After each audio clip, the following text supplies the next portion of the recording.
Marekani inapeleka meli nyingine ya kivita ambayo itabeba ndege kwa ajili ya mashambulizi. Meli ya USS George H.W. Bush itapelekwa katika bahari ya Mediterania kuwa moja kati ya meli ya 3 ya kubeba ndege kwa ajili ya mapambano dhidi ya Iran.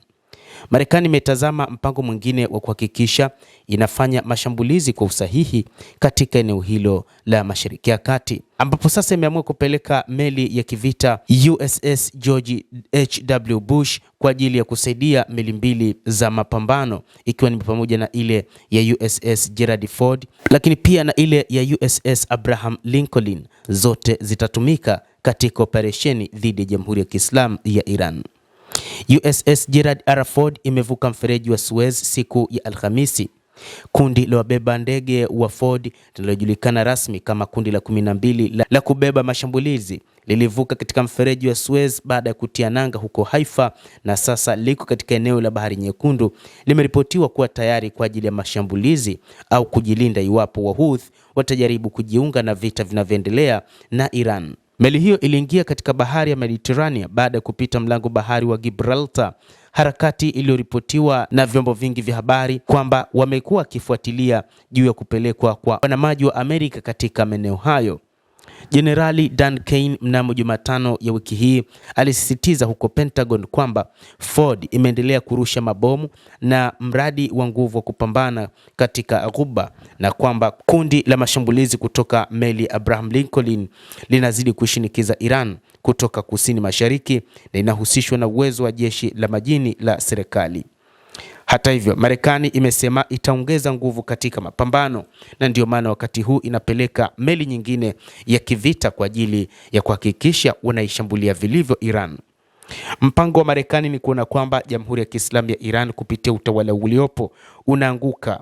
Hata hivyo, wakati huu ambapo Iran inatafuta kiongozi mkuu mpya wa jamhuri hiyo, ni wakati ambapo Marekani inataka kutafuta kiongozi ambaye wanamtaka wao.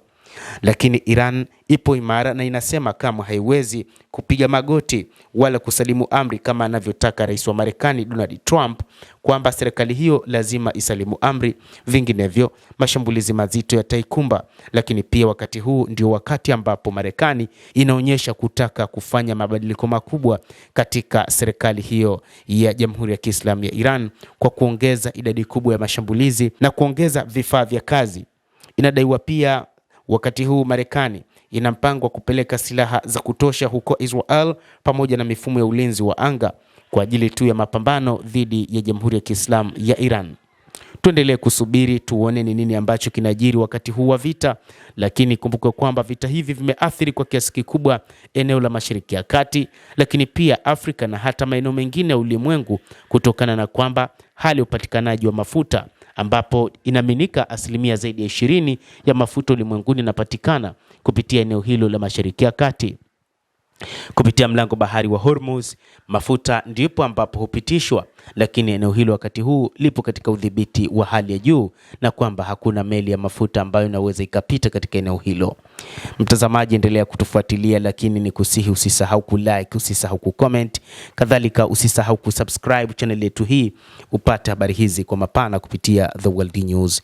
Naitwa Adam Hussein, endelea kuwa nasi wakati wote, endelea kutufuatilia uyajue mengi yanayojiri duniani kupitia hapa.